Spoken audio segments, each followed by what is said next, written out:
Everyone, welcome to the ETAP session. तो हम ईटैप के सेशन के सीरीज़ में नंबर 1 सेशन देखने वाले हैं, जिसमें है overview of structural analysis and design. उसमें there are 2 types, what is structural analysis design and second is manual calculation. जो हमारे मैनुअल कैलकुलेशन रहते हैं, शेयर फोर्स बिल्डिंग या फिर बेंडिंग मूवमेंट, जो कि हम मैनुअली कैलकुलेट करते हैं, वो ईटैप में ऑटोमेटिक जनरेट होते हैं। तो फर्स्ट ऑफ ऑल हम थ्योरेटिकल देखेंगे कि ये क्या होता है, अबाउट मतलब what is structural analysis and manual calculation क्या होता है। So first one, what is structural analysis and design. Structural analysis is a branch of solid mechanics which use simplified model for solid bar, beam and shape for engineer decision making. Its main objective is to determine the effect of loads on the physical structures and their components. In contrast to theory of elasticity, the model used in structure analysis are often different equation in spectral variable. अभी structural analysis क्या होता है? एक solid mechanics की branch है जिसमें हम क्या क्या करते हैं, कौन से मॉडल्स बनाते हैं, लाइक बार्स बनाते हैं, बीम बनाते हैं, shells for engineering decision making. इसका मेन ऑब्जेक्टिव रहता है कि हमें लोड्स फाइंड आउट करने पड़ते हैं, जैसे कि physical structure and their component in contract theory of elasticity. The model used in structure analysis are often differential equation, one static variable. Structure subject to this type of analysis include all that must without load, such as building, bridge, aircraft and ship.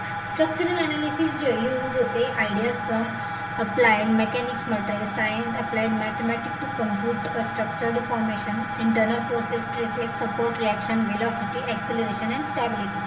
उसके बाद the result of analysis are used to verify a structure fitness for use, often precluding physical test. Structural analysis is thus a key part of engineering design and structures. अभी second one आता है, ये सब आता है हमारा what is structural analysis. Structural analysis एक बहुत मतलब एक की पार्ट है हमारे स्ट्रक्चर्स ऑफ इंजीनियरिंग का, जिसमें हम वेलोसिटी मतलब एक्सेलरेशन, स्ट्रेसेस, स्टेबिलिटी वो कैसे फाइंड आउट करते हैं, वो सब इसमें आता है. It is a part of also mathematics. अभी जो मैनुअल कैलकुलेशन रहती है हमारी शेयर फोर्स बेंडिंग मूवमेंट की, वो हम कैसे, जैसे कि हमने अभी बैचलर्स ऑफ इंजीनियरिंग बीई में या फिर डिप्लोमा में हमने पढ़ा है कि हाउ टू फाइंड आउट एक सिंपल सपोर्टेड बीम में उसको हम कैसे सॉर्ट आउट कर सकते हैं, मतलब उसका हम कैसे एसएमडी बीएमडी निकाल सकते हैं, वो हमारा इसमें है. ओके, सो अभी हम क्या करने वाले हैं कि एक हमारा यहाँ पे एक स्पैन है. ओके, सो दिस स्पैन, इसमें एक 6 मीटर का स्पैन है और उसके बाद यहाँ पे 30 एंड 60 किलो न्यूटन ऐसे क्या है, यहाँ पे 2 लोड यहाँ पे दिए गए हैं. लाइक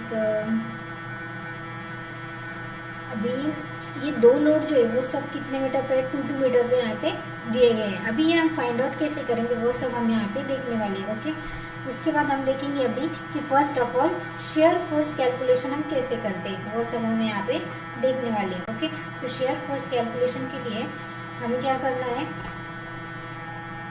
सबसे पहले वर्टिकल एंड डाउनवर्ड लोड क्या होता है, तो अपवर्ड जो रहता है वो पॉजिटिव रहता है, डाउनवर्ड जो है वो नेगेटिव रहता है. R A R B find out करते हैं.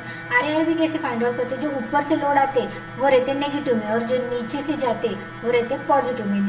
इस तरह से हम यहाँ पे क्या करते हैं, आर ए प्लस है, आर बी भी प्लस है, but -30 and -60 is equal to 0. मतलब R A plus R B is equal to 90 kilo newton and movement at A is equal to कितना रहेगा, 0. अभी क्लॉकवाइज एंड एंटी क्लॉकवाइज ये है, positive and negative. उसमें अभी 30 into 2 60 into 4 minus R B into 6. इससे हम क्या करेंगे, आर ए और आर बी यहाँ पे फाइंड आउट करेंगे. उसके बाद हमारा जो शेयर फोर्स निकलता है, शेयर फोर्स एट ए कितना रहेगा, मतलब ये वाला ए लेफ्ट का 0 ही रहेगा, पर राइट का कितना रहेगा, जितना हमने आर ए निकाला है 40 किलो न्यूटन.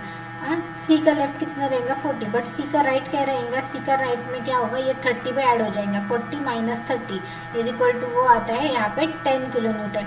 इस तरह से अगेन 40 यहाँ पे अगेन ये 10 ही आएगा डी का लेफ्ट, बट राइट जब करेंगे हम तब -30 -60, इसका मतलब वो कितना आ जाएगा यहाँ पे -50 किलो न्यूटन, ये भी 50 और इसके बाद एंड में ये +50 आएगा 0. अगर 0 आया तो ही हमारा शेयर फोर्स कैलकुलेशन ये जो है ये राइट आए. इसी तरह से हम बेंडिंग मोमेंट कैलकुलेट करते हैं. Like bending moment at the rate A कितना रहता है, bending moment at the rate C कितना रहता है, 40 इंटू 2 कैसे आया, तो अभी इसमें क्या करते हैं, हम डिस्टेंस कैरी करते हैं। 40 × 2 मतलब देयर आर, यहाँ पे 40 है, यहाँ पे 40।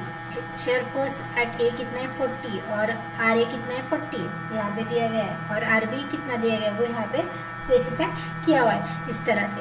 ओके, शेयर फोर्स कैलकुलेशन दिया है, बेंडिंग मोमेंट दिया है, बेंडिंग मोमेंट भी सेम तरह से करते हैं। और उसके बाद हम क्या कर सकते हैं, यहाँ पे बेंडिंग मोमेंट की डायग्राम यहाँ पे कैलकुलेट कर सकते हैं। बेंडिंग मोमेंट के डायग्राम में क्या रहेगा, देखो अभी शेयर फोर्स में देखो पॉजिटिव जो ऊपर के साइड में और नेगेटिव जो नीचे के साइड में, और बेंडिंग मोमेंट में दोनों पॉजिटिव रहते हैं, बिकॉज हम डायरेक्टली अभी मोमेंट एट ए लिया, मोमेंट एट सी लिया। सो हम क्या करते हैं, बेंडिंग मोमेंट कैलकुलेट करने के टाइम जो अपवर्ड आ रहे थे क्लॉकवाइज एंटी क्लॉकवाइज, तो ये 30 भी क्लॉकवाइज जा रहा है मोमेंट एट ए को, 30 भी क्लॉकवाइज है और 60 भी क्लॉकवाइज है, एंटी क्लॉकवाइज नेगेटिव रहता है। सो क्लॉकवाइज जा रहे हैं, इसलिए हमारा जो ये वाला 40 मतलब 40 × 2 80 एंड 15 × 2 100 किलोमीटर दूरी भी हमारा क्या है पॉजिटिव है। तो इसीलिए हमारे पॉजिटिव के हिसाब से हमने ये बेंडिंग डायग्राम यहाँ पे निकाली।